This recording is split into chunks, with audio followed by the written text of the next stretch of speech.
Alright, hello everyone. Welcome to Race for Survival. Today is Sunday, January 24th, 2016. The big story here, of course, was the Cologne attacks. These sex attacks and mass gropings and stuff. Basically a complete violation of individual human rights of these nice people that let these lying, cheating invaders into their homelands, right? All in the name of humanitarianism and constant propaganda. These people were going to help enrich their society, led to some pretty bad things, some pretty horrible acts. And so now those naive people are starting to wake up, which is a good thing.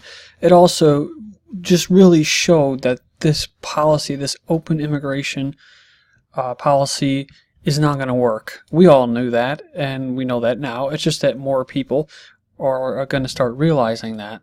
The title of this article from Politico is Cologne Attacks Were the Nail in the Coffin of EU Refugee Policy. The Migration Commissioner actually admitted that EU policies have failed. Of course, you have to ask the question, what has failed? The policy of open immigration.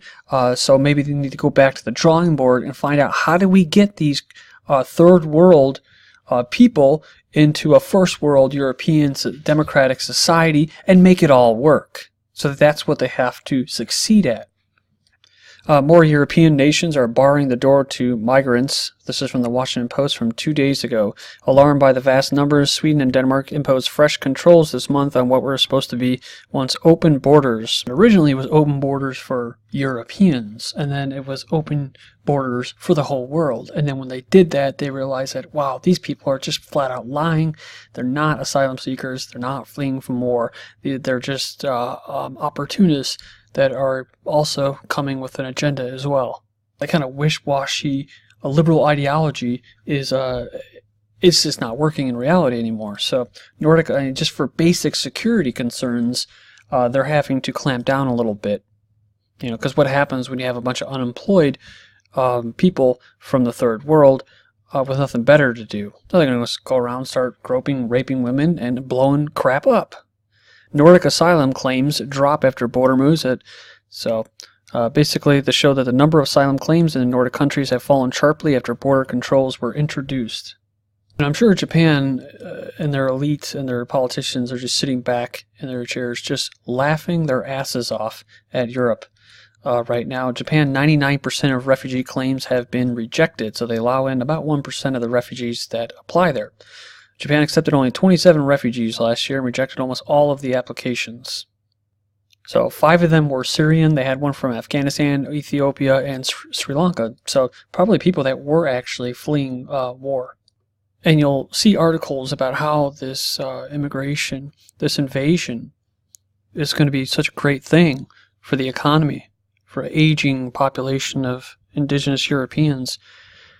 But I kind of respect the Japanese because they're willing to just go say, well, we're going to remain homogeneous even if our people aren't having enough kids, and we'll basically just go kamikaze suicide if that's the case, but we're not going to let in all these other people that are not our own just to, cook the books, inflate the numbers. Kind of funny, though, because Europeans at this point, and probably all throughout their history, have been suicidal as well, but for a different reason. They are extremely altruistic to the point that they would rather die out than to not be able to help other people. So they will help other people to the point, even if it means that they won't exist anymore and they can't help other people. And so that's why people like Merkel in her own circles are actually questioning her sanity, saying that she might be a little mentally unstable because the ideology itself isn't based in reality, and it is mentally, you could look at them and say, these people, there's just something not right with them. Ban and finish asylum process to return home. We are seeing more of that. They're just like, it's too cold, we're going home. Oh, it's not the paradise that we thought, and we're going back. 70% of those Iraqi asylum seekers in Finland whose applications were processed last year have abandoned their claims and returning home. So how are they all returning home if this is, if it's a bad place and there's, bombs being dropped? Well, they're not, and they were lying. So they were just looking for a better place that they couldn't create amongst themselves. And they're saying Germany is not luxurious enough. Refugees who claim to have fled in terror of their lives fly back to the countries they fled from. That's right. Getting on a plane. So note the sympathetic coverage on this one on the mainstream news. These poor refugees. No one dares to make the obvious point that if they're flying back to where they fled from in the first place, it proves that their lives were never really in danger in the first place. Merkel's party sinks to an all-time low, and the AFP party in Germany is kind of more of a nationalist party, anti-immigration party, is rising. She won Time Person of the Year. She also won another award just recently. In my last report, I covered it. So 2 awards for her for destroying her country and possibly even beginning the destruction of Europe itself. Merkel, her biggest concern is not the rape of her women and the mass crime that are taking place in her country because of her policies. It's protecting the Jews. So it just goes to show who her boss really is. Anti-Semitism more widespread than we imagined. The German leader says intensive action needed to combat the phenomenon, particularly in cultures in which hatred of Jews is rampant.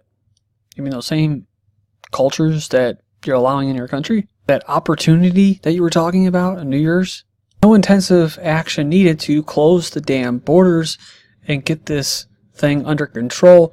They need intensive action to protect Jews, and they need intensive action to go after Legida or Brigida or any German group that goes out and protests against your policies. Then you got to bust out the police state for them. New Year's Eve, when you have a bunch of these new arrivals, these illegal immigrants, invaders, roaming the streets of your country, no police were around. I mean, why should they? Because even if they were, they would just be let go about 15 minutes later. Putin offers Russian refuge to European Jews facing anti-Semitism. I couldn't believe when I saw this title. Yeah, so he's welcoming the exodus of Jews into Russia. I'm not sure why he would do that. Maybe people always question him and his loyalty and what his stance is on Jews. Well, there you go. You think that in Russia they would learn after dealing with the Bolsheviks and communism, and then after that they had the Russian Jewish oligarchs, the billionaires, just a handful of them, running Russia, making lots and lots of money. But they didn't, I guess. I don't know. He's going to welcome them back. I know Putin knows because you can see that, you can watch the video where he actually says that most of the Bolsheviks were Jews. Moving on here. European Jewish Congress is not happy about the success of Democrats, the Swedish Democrats. The president of the Jewish Congress said, unfortunately, the far right is sweeping across Europe and little has been done to retard their growing power. And that's why the Jews try to use their influence in the media to create blackouts. But it's just not working anymore. It's busting through to mainstream people who need to know for basic security reasons. Growth of these parties, these pro kind of indigenous European nationalist parties, are a danger to the future of Europe. So the people who want to preserve Europe are a danger to the future of Europe. No, they're a danger to the future of Jewish supremacy. It says this should serve as a wake-up call for Sweden and the rest of Europe. Again, you can reinterpret that by saying this should serve as a wake-up call to all Jews who are running different countries in Europe. Maybe so now they know where they can go. Maybe they can go to Putin's Russia or to the United States. American government to investigate European nationalist parties. So yeah, the intelligence agencies in America are conducting investigations into how the Kremlin is infiltrating political parties in Europe.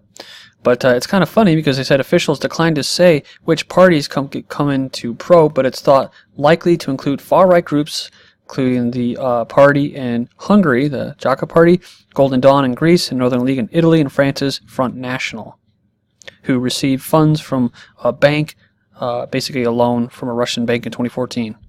So spurning international criticism, Danish lawmakers will on Thursday give a final nod to these reforms curbing asylum rights as legal and human rights experts. Basically they don't like that the Dutch are turning their backs on international commitments. So they're moving ahead on a hardline migrant bill. AFD, remember this video of this teacher talking about genetics and that and Africa and evolution. This AfD politician is going to be banned from working as a teacher now. And Dutch filmmakers were attacked in Calais, and of course the liberals demand that the clip be removed. Another blackout. 2 Dutch filmmakers have been attacked in the infamous Calais jungle camp by migrants wielding pepper spray and a knife. They're the members of the Calais Migrant Solidarity Group, so they're for this, have urged them to remove the clip from the internet, stating that you are not doing yourself a favor by putting it online, as I think it is not what you came to Calais for. Clip only lasts 41 seconds and clearly shows her colleague and her photographer being attacked and thrown into a tent while 3 men pin him down. The perpetrators then proceed to run off down to makeshift streets of the migrant settlement. And the German newspaper Die Zeit has reported a physical assault by left-wingers on right-wingers. There's a German friend emphasizes the importance of the event, saying that it is the first time ever that an attack by leftists on conservatives has been reported in the media. So these peaceful, loving left-wingers, who numbered around 20, were said to have attacked with iron bars, baseball bats, and pieces of wood, injuring, 4 of them, requiring emergency surgery for life-threatening head injuries. This was after the right-wingers were returning home from a nice, peaceful rally. They just followed him home. They stalked him. And that's what they did to that Anthony Hervey, a black Confederate who's run off the road after attending a pro-Confederate flag rally. He was murdered. Okay, here's another story. Italian police officer denounces asylum seekers. So this is the head of the independent police trade union after there was a revolt basically by 120 migrants. They were protesting that they weren't paying them pocket money of 2.5 euros, about the conditions inside the building where they were living, and finally the food that was served to them, it was not to their taste, so much that they threw it from the balcony. Basically, they don't have enough police security. And it says here that these Italians have been tolerating it. They're spending the money on prostitutes getting plastered, playing video poker, and then they spend their time protesting for more money. Alright, then German police explained invader crime. 3 German police officers have put their careers in jeopardy by daring to go public with their first-hand accounts of non-white refugee crime waves that's sweeping Germany. Alright, so this policewoman here said that it was always a dream job. Now she has her doubts. She's been assaulted and robbed by non-white invaders. She said over this period, the lack of respect, aggression, the brutalization of society has become part of their everyday life. Perpetrators are not punished properly. Every day we arrest criminals, but they are immediately set free again. So she was assaulted in the railway station. They took her phone. It says that while my colleague held the perpetrator on the ground waiting for reinforcements, 8 more North Africans surrounded us. They shouted that we were Nazis, racists, and that this was police violence. This is so frustrating. Recently we arrested a pickpocket, and literally 10 minutes later we arrested him again. They just walk out of the police station and carry on. They laugh at us because they know that nothing happens to them. The prosecutors and judges have no interest in these offenders. We have often tried, but always failed to get them into pre-trial detention. The chief of the federal police in Cologne actually pointed out a problem, basically where an asylum seeker can commit a crime without fear of being deported. He said there was a deliberate suppression of the real non-white invader crime statistics. People really have no idea what's going on. For example, if an asylum seeker cut another person's throat, then in the official report we were required to write that it was a grievously body harm case instead of attempted murder. This makes the statistics look better. We just covered this in the last video, the disenfranchisement of these pro-refugee social workers and that. Inside the refugee centers, a worker speaks. Death threats against welfare workers, aggressive behavior, lies, forged documents, verbal abuse, misogyny, sexual attacks, even physical assaults that are daily burdens which German social workers in the refugee centers have to face, according to a disillusioned employee who has broken her silence. Basically, she said that she can't take it anymore. They came to her and demanded that she immediately set them up with an apartment, fancy car, and a really good job. When she told them it wasn't possible, they became very aggressive. One actually said and threatened her that we behead you. Because of the death threats and other things, she continued that they had to call in the police for protection several times a week. 1/3 of Austrians, 1/4 of Germans say civil war-like conditions are on the way, could all be prevented, but they're not doing it. They blame immigration. These racist Germans, they blame immigration for this above all, 74%. It's going to lead to conflict, right? not cooperation like Merkel says.